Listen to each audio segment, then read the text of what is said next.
Придобивките од ископување на нафта и газ во морето едноставно не се вредни за ризиците за животната средина, здравјето и економијата, вели председателот Џо Бајден, особено сега кога нацијата преминува кон економија базирана на чиста енергија.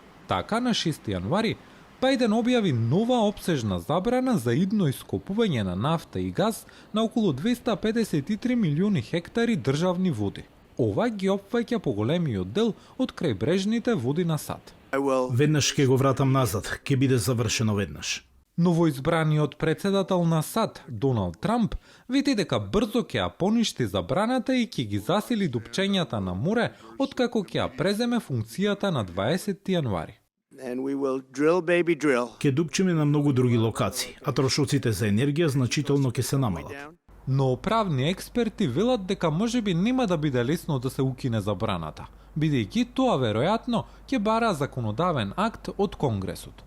Во меѓувреме, еколозите велат дека новата забрана ќе помогне во борбата против климатските промени.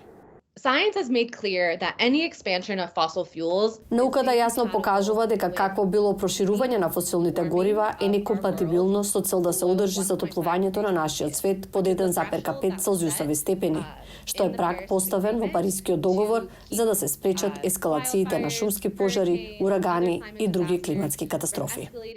Трамп претходно изрази скептицизам за климатските промени предизвикани од човекот, а поддржувачите на енергетската индустрија го фалат ставот на новоизбраниот председател.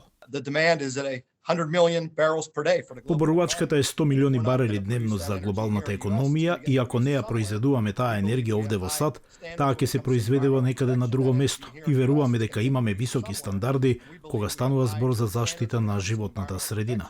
Професорот по морска биологија на Универзитетот Дјук Енди Рид признава дека на светот засега му е потребна нафта. Не можеме веднаш да преминеме кон извори на енергија што не се базираат на јаглерод. Значи ќе потрае долго време, па дури ако моментално се движиме малку наназад, мислам дека долгорочната перспектива ќе биде кон почисти извори на енергија. И тој додава дека транзицијата кон позелена енергија ќе се случи со или без лидерство на САД.